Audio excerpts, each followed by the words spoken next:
Yo, what's good, kings and queens? It's your boy Don, and I'm back for another reaction video today. If you're new to the channel, please hit that subscribe button, hit that notification bell, and hit all so you know every time I post you heard. If you're not new to the channel, thank y'all. Y'all already know. Thank y'all for popping out. Real talk. Please go down below, put y'all socials, because if you get pinned, you win. You know the vibes. Yo, follow all my social media. Everything is up top.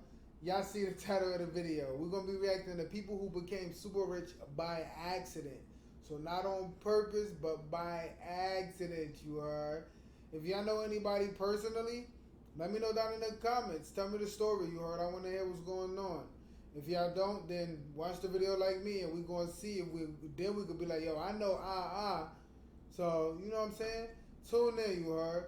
Thank y'all for popping out to the video. Let's get right into it, you heard. Let's see what they talk about. It might be hard to believe, but some of the common things we use every day were invented completely by accident. There are many examples of office supplies, food, and even toys that were discovered entirely by chance. The stories behind these creations are truly fascinating. Cornflakes were invented when the Kellogg brothers left granola out to dry, and Nutella was created when a confection of hazelnut and chocolate was left to melt in the sun. From Play-Doh to Post-it notes to Botox, here's a look at how these amazing accidental inventions made their creators super rich. Crazy, yeah. Your favorite breakfast cereal was a complete accident. Dr. John Harvey Kellogg and Will Keith Kellogg accidentally invented cornflakes way back in 1894. They were trying to make granola, but the brothers let their concoction dry out for too long. Undeterred, the pair pressed the wheat anyway, and the result was a crispy and healthy breakfast treat. In 1906, Will Keith Kellogg mass-marketed the cereal and swapped out wheat for corn. By 1910, money was rolling in. Battle Creek Toasted Cornflake Company was making over $1 million annually. Nice. Today, cornflakes are more popular than ever. At the time of Kellogg producing this general. video, the Kellogg Company had a market cap of $21.88 billion. Chemist Roy J. Plunkett accidentally created a polymer that made him incredibly rich. In 1938, while working for DuPont, Plunkett accidentally created Teflon while attempting to develop a new refrigerant. He noticed the slippery white powder was frictionless, anti-corrosive, and heat-resistant. DuPont patented Teflon in 1941, and by the late 40s, the company was selling 900 tons of the product a year. The incredible polymer is still a cash cow for DuPont, and it's used to make a variety of goods, from cookware to computer wire. Today, DuPont's annual worldwide revenue from Teflon is about $1 billion. That makes sense. And the mission you heard, y'all make sure to go down below, hit that like button, hit that subscribe button, and notification bell. That's how we get rid of these intermissions. You heard, it's all free. Thank y'all for popping out, man. Y'all already know the vibes. I appreciate it. Thank y'all for showing love. Y'all already know. Thank y'all, man. Real talk. Yo, do y'all like what's going on so far? Keep it a buck. Like, what's going on? Like, I got the nice setup in the background too. Yo, if y'all like my setup, let me know. If y'all want me to change it, I could do that. But as far as this video, like, y'all like what's going on? Y'all like what y'all seeing? What's going on? Talk to me, you heard? Vinci. I'm bugging out. Yo, what is going on? Yo, like I said, talk to me. If y'all like the video, let me know down in the comments. We'll talk about it. Other than that, you heard, let's get back into the video. Hit that like button so we don't get these no more, please. Thank you, Jules. 1 billion. Who doesn't love Nutella? Everybody. Would you believe that the sweet spread was invented completely by accident? Way back in 1946, an Italian pastry chef by the name of Pietro Ferrero was looking to create an affordable chocolate treat. There was just one problem. Cocoa bean prices were through the roof. Ferrero decided to pack his candy bars with hazelnut and use less cocoa.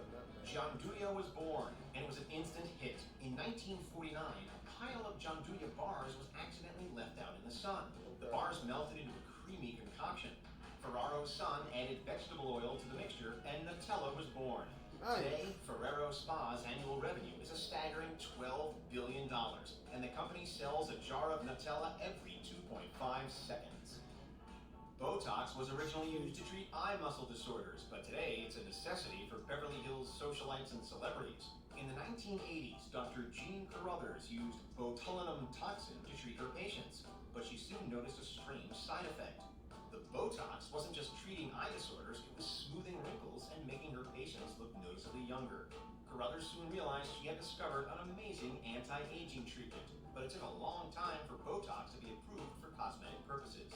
She published a scientific paper on Botox in 1991, and Botox gained FDA approval for cosmetic use in 2002. Nice. Today, Botox injections generate $3.2 billion in revenue a year. Okay. What walks downstairs alone or in pairs and makes the happiest sound? Everyone knows it's Slinky. You might remember that catchy jingle that played during Saturday morning cartoons, but did you know that the Slinky was invented entirely by accident? Kids today prefer iPads and PlayStation 5s, but back in the day, the Slinky was the world's most popular toy. Way back in 1943, naval engineer Richard James was attempting to develop a tension spring system that could be used to stabilize a ship's cargo during stormy weather. After accidentally dropping the spring, he realized it would make a great children's toy. He spent years perfecting the design and borrowed $500 to make 400 Slinkies. Wow. When the Slinkies hit the shelves at Gimbel's department store, they sold out in an hour and a half. 100 million Slinkies were sold in the first 2 years of production. That's about $1 billion in revenue adjusted for inflation. Mad sizes. If you want to protect your furniture and carpet from stains, you probably have some Scotch Guard in your closet. The ingenious stain and water repellent was invented entirely by accident back in 1952 by chemist Patsy Sherman. Nice. She was trying to Patsy. create a brand new type of fluorochemical rubber that wouldn't deteriorate when exposed to jet fuel. But when she spilled some liquid rubber on her assistant's sneaker, she noticed something incredible. The unique substance repelled all sorts of stains, leaving the sneakers in pristine condition. Sherman and her colleagues refined the substance, and 3M began selling Scotch Guard in 1956. Wow. By the year 2000, 3M was making $300 million in annual sales revenue from Scotch Guard alone. If you're a diabetic or you want to cut calories, you might just reach for some Splenda.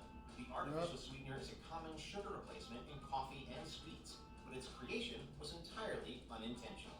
In 1975, grad student Shashikant Badnis was researching insecticide compounds with his advisor, Leslie Huff. When Huff asked Badnis to test a sample of a chemical compound, he put it straight into his mouth. Badnis had thought that Huff asked him to taste the sample, not test it. Luckily, the compound was sweet and completely safe, and Huff quickly realized that the compound would make an excellent substitute for sugar.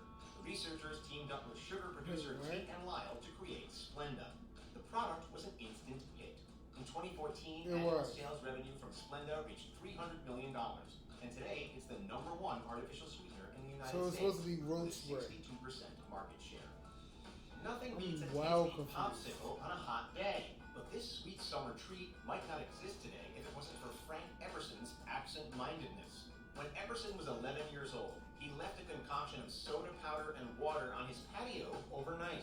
The stir stick he left in the liquid made an excellent handle. And when he awoke the next morning, he discovered a cold treat. In 1923, Eberson started selling his homemade popsicles, which at the time were called Pepsicles. 1 year later, he founded the Popsicle Corporation and patented his tasty invention. His ingenuity and forgetfulness paid off big time, because in 1983, Unilever bought the Popsicle brand for a cool $155 million. Harry Coover got super lucky when he created super glue by accident. The Eastman Kodak scientist was trying to create clear plastic gun sights during World War II, but instead discovered cyanoacrylate. The sticky substance annoyed him to no end as it stuck to everything. Cyanoacrylate was not useful for plastic gun sights, and Coover's research was sidelined. Years later, Coover revisited his research while his coworker Fred Joyner was developing heat-resistant canopies for jets. The pair realized that cyanoacrylate would make an amazing adhesive, and in 1958, Eastman Kodak put Eastman number 910 on store shelves. The name wasn't catchy, but it sold well. The incredible adhesive was renamed Super Glue in the 70s, and by the 80s, the product was earning Eastman Kodak $100 million per year. Nice. The Post-it note is ubiquitous in offices around the world, and it made Arthur Fry incredibly rich. In that was a mistake, I know that. 3M scientist Dr. Spencer Silver was researching ultra-strong adhesives, but created a weak adhesive instead. Fry saw this research and suggested the adhesive be used to make stickable and reusable bookmarks. The product was a huge hit, and sales went through the roof. At the time of producing this video, 3M had a market cap of $15.57 billion, while Fry had a net worth of $5 million. Play-Doh was originally used as a wallpaper cleaner, but it became one of the world's most popular toys thanks to Joseph McVicker. His sister-in-law, who was working as a teacher, took the putty to school for her students to play with.